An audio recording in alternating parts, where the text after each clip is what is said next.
Hi மக்களே, இன்றைக்கி தக்காளி ஊறுகாய் பார்க்கலாங்களா? நான் 2 கிலோ பழம் எடுத்துருக்கேங்க. இதில் தக்காளி ஊறுகாய் செய்ய போகிறேன்.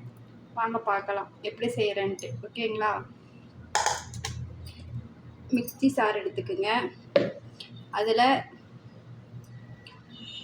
ரெண்டாக இந்த நடுப்பகுதி கட் பண்ணி எடுத்துருங்க. இந்த நடுப்பகுதி கட் பண்ணி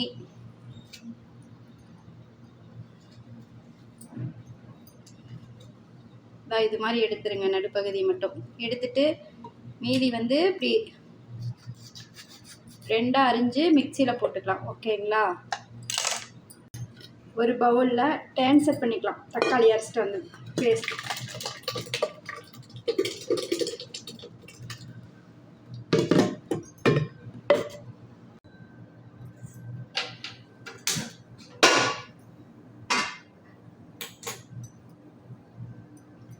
சட்டி காயிட்டு நல்லெண்ணெய் 200 மில்லி ஊற்றியாச்சுங்க. அதில் எண்ணெய் காயிட்டும். எண்ணெய் காஞ்சதையும் நறுக்கி வச்சுருக்கிற பூண்டு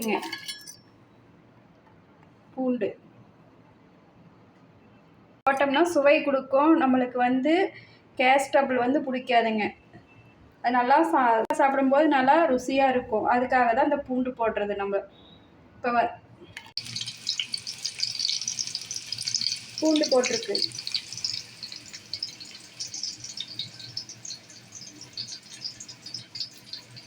தக்காளி அரைச்சாச்சு. பூண்டு இது மாதிரி சுருங்கி வரும்போது தக்காளி அரைச்சி வச்சுருக்கோம் இல்லை, அந்த அது உள்ளே ஊற்றிடலாம். தேவையான அளவு உப்பு,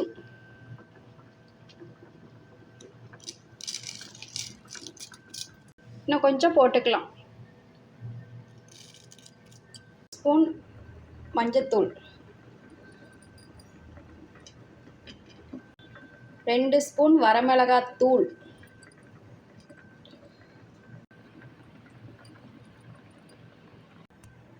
தட்டு போட்டு மூடிடலாம்.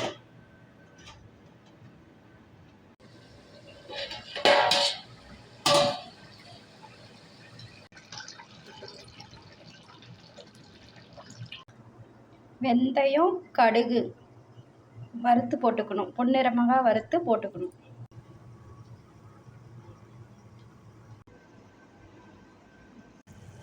விழுத கொட்டிக்கணும். இது மாதிரி எண்ணெய் பிறண்டு வரணும் மக்களே. நாட்டு சர்க்கரை ரெடி. ஊறுகாய்